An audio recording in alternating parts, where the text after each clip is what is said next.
తెలుగు రాష్ట్రాలకు సంబంధించి cinema industry కంటిన్యూస్‌గా పాలిటిక్స్‌తో లింక్ అయ్యి పక్కనే ట్రావెల్ చేస్తూ సడెన్‌గా ఇలా తగిలి నిప్పురవ్వల్లాగా వచ్చేసి మళ్ళీ ఎవరి దారిలో వాళ్ళు వెళ్ళిపోతూనే చూస్తున్నాం. చాలా రోజులుగా అది నడుస్తోంది. ఏది తెలుగు సినిమా ఇండస్ట్రీకి ప్రభుత్వాలకు మధ్య, తెలుగు ఇండస్ట్రీకి కొన్ని పార్టీలకు మధ్య అటువంటి వివాదాలు చూస్తున్నాం. సో, తెలంగాణలో మీ అబ్జర్వేషన్ ఏంటి? తెలంగాణలో రేవంత్ రెడ్డి సర్కార్‌కి, సినిమా ఇండస్ట్రీకి ఏదో గ్యాప్ ఉంది, గొడవలున్నాయి, ఇటువంటి ఒక ఇంప్రెషన్ ఉంది. అవేమన్నా ఉన్నాయని అనుకుంటున్నారా? ఉంటే కారణం ఏంటనుకుంటున్నారు? హెల్తీ అట్మాస్ఫియర్‌ని ఎలా తీసుకురావచ్చు? అనా సినిమా ఇండస్ట్రీ మీద ఏ ప్రభుత్వాలు ఇంతవరకు నాకు తెలిసి దూకుడు ప్రవర్తించరు. ప్రదర్శించలేదు. హ్మ్. ఎగ్జాంపుల్ మీరు పేరు చెప్పారు కాబట్టి రేవంత్ రెడ్డి గారు. హ్మ్. రేవంత్ రెడ్డి గారు ఎక్కడ నుండి ఎక్కడికి వచ్చాడో మీకు తెలుసు. ఎంత ఏది ఒక కార్యకర్తలాగా అక్కడి నుంచి ముఖ్యమంత్రి దాకా వచ్చాడు. ఆయన ఆయన బిహేవియర్ ఎలా ఉంటుందంటే నాకు తెలిసి హ్మ్. ఆయన ఎవరిని గెలడు. ఆయన్ని గిల్లాడంటే ఊరుకోడు. ఓకే. హ్మ్.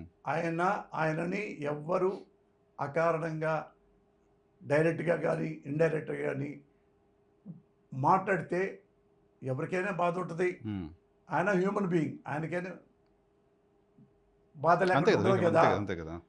అతన్ని ఎంత గౌరవిస్తే అంత మించి గౌరవిస్తాడు. హ్మ్. అది నాకు తెలిసి. హ్మ్. అందుకని నేనే కానీ ఎవరైనా కానీ రేవంత్ రెడ్డి గారు మాకు ఇది కావాలి, ఈ హెల్ప్ చేయండి అంటే 100% చేస్తాడు. హ్మ్.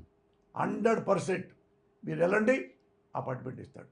ఏం కావాలి చెప్పన్నా అంటాడు. హ్మ్. నాన్న ఇలా జరిగిందన్న మీరు చెప్తే మాకు ఇండస్ట్రీకి హెల్ప్ అవుద్ది. 100% ఇస్తాడు. హ్మ్. ఇలా చెన్నారెడ్డి గారు హ్మ్. ఇవ్వలేదా? మరి ఆయన తెలంగాణ బిడ్డే, అవునవునవును. ఈయన తెలంగాణ బిడ్డే, వాళ్ళందరూ ఇచ్చారుగా. హ్మ్. ఎన్ని ఇచ్చాడు? 66 ఎకరాలు ఇచ్చాడు. అవును. కాస్ట్లీయెస్ట్ అవును. అవన్నీ. మరి వాడు తెలంగాణ సో, బిడ్డలేగా. అటువంటి పాజిటివ్ అప్రోచ్, అటువంటి ఒక గుడ్ అప్రోచ్ ఇండస్ట్రీ వైపు నుంచి లేకుండా పోయిందని ఏమన్నా ఫీల్ అవుతున్నారా మీరు? ముఖ్యమంత్రి అలా ఉండదన్నా. హ్మ్. ఇప్పుడు ఎవరైనా సినిమా ఇండస్ట్రీ అంటే ఏదో పెద్ద పెద్ద జిజాంటిక్కే కాదు. హ్మ్. మేమంతా బతకడానికి వచ్చాం. You should not forget that. ఒక హీరో నుంచి, బాయ్ నుంచి, ఒక డ్రైవర్ నుంచి కూడా సినిమాలో డ్రైవర్లు ఉంటారు కదా, ఆ డ్రైవర్లు కూడా ఎందుకు వచ్చారంటే సినిమాలో బతకడానికి, ఈ పరిశ్రమలో బతకడానికి. మేము బతకడానికి ఇక్కడికి వచ్చాము తప్ప మేము వ్యాపారం కోసం ఏదేదో అతిగా బిహేవియర్ కోసం అట్లా ఎప్పుడు ఎవ్వడూ లేడు. అందరూ బాగుండాలి, మేము పైకి రావాలి, మా పెళ్ళాం బిడ్డలు కూడా బాగా సంతోషంగా ఉండాలి,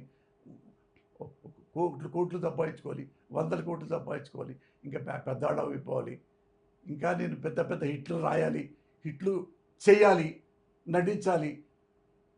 ఆ వ్యాపకం తప్పితే ఒక రేవంత్ రెడ్డి గారి మేను, చెన్నారెడ్డి గారి మేను, అంతకుముందు ఉన్న ముఖ్యమంత్రి గారి మేను వీళ్ళంటే మాకు ఇష్టం లేదు అన్న సినిమా ప్రముఖులు ఎవ్వరూ లేరు. గుడ్. ఓకే. సినిమా ప్రజలు ఎవ్వరూ లేరు. గుడ్. నాకు తెలిసి హ్మ్. నేను ఏంటంటే 40 ఏళ్ల నుంచి నేను ఉంటున్నా.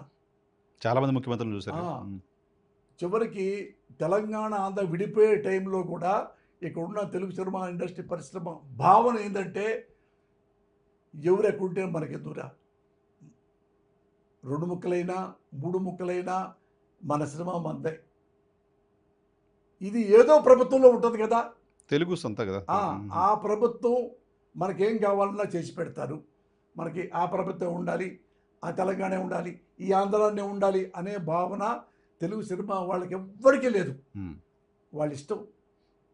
వాళ్ళు తెలంగాణ విడిపోయారనుకో, తెలంగాణలో మనం ఉంటున్నాం, మనకేం కావాలో తెలంగాణ ముఖ్యమంత్రి మనకిస్తాడు, హ్మ్. తెలంగాణ మంత్రి గారు మనకిస్తాడు. ఓకే. తెలంగాణ ఇవ్వలేదా? ఇచ్చారు. మరి ఎంత ఇచ్చాడు? 100 ఎకరాలు ఇచ్చారు. అవును. ల్యాండ్స్ అన్నీ తెలంగాణ ముఖ్యమంత్రి మరి ఇచ్చినాయి కదా! హ్మ్. ఎంత గొప్పోళ్ళు. ఓకే. అక్కడ సినిమా ఇండస్ట్రీని తీసుకుపోవాల్సిన అవసరం ఉందా? అక్కడ సినిమా ఇండస్ట్రీకి వెళ్ళడానికి సంబంధించిన ఇబ్బందులు. మీరు గతంలో ఎఫ్‌డీసీ చైర్మన్‌గా కూడా పనిచేశారు కదా! ఆంధ్రప్రదేశ్కి తెలుగు ఇండస్ట్రీ కంపల్సరీ కావాలన్నది నీకెవరు చెప్పారు అసలు?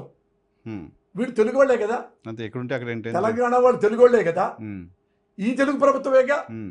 మరి 2 తెలుగు ప్రభుత్వాలు ఉమ్, ఉండనివ్వు, ఇక ఉండు, ఓకే. ఎవరు ఇష్టమైతే వాళ్ళు వెళ్ళి చేసుకొని వస్తారు. ఉమ్, ఉమ్, 3 గంటలు అంతే కదా 3 గట్టి. నాయన అక్కడి నుంచి పూనా నుంచి కూడా వస్తారు, పొద్దు నుంచి సాయం దాకా ముంబైలో. ఉమ్, వేరే రాష్ట్రంలో లేరా? అవును వేరే రాష్ట్రం నుంచి కూడా డైలీ వస్తుంటారు, పొద్దు రైలుకో దేనికో కారుకో అవును. వచ్చేస్తుంటారు. ఉమ్, అలాగే ఐఏఎస్లు అట్లాంటి వాళ్ళు ఉమ్, తమిళనాడు నుండి ఎక్కడికి వస్తారు? పొద్దున్నే ఢిల్లీ వస్తారు ఐఏఎస్ ఆఫీసర్లు, తెలుసా? ఉమ్. సౌత్లో మీరు ఇప్పుడు చెన్నైలో కూడా ఉన్నారు చాలా కాలం కదా, చెన్నై చదువుకున్నారు, అక్కడ నుంచే కదా మీ జీవితం అంతా అన్న అక్కడ. జర్నలిస్ట్ అన్నా, ఆ, నేను ఏదో చిన్నోడిని సినిమాలు చేసుకుంటున్నాను. నా సినిమా మన అవి అడగవేంటన్నా? సినిమా గురించి అడిగే మొత్తం అంతా, సినిమా గురించి స్టోరీ అంతా మీతో చెప్పించలేను కదా, స్టోరీ అంతా మీతో చెప్పిస్తే సినిమా దగ్గరికి ఎందుకు వస్తారు? రారు కదా. నా- కాదు కాదు కాదు, మీరు ఎట్లయితే సినిమా తీస్తున్నప్పుడు కమర్షియల్ ఎలిమెంట్స్ ఉన్నాయో లేదని చూస్తారో, నా ఇంటర్వ్యూలో కూడా కమర్షియల్ ఎలిమెంట్స్ చూడాలి. జనాలు చూడాలి కదా అది. అన్నా, ఆర్ఎల్స్ నేను మీతో కూర్చొని వేరేదో మాట్లాడి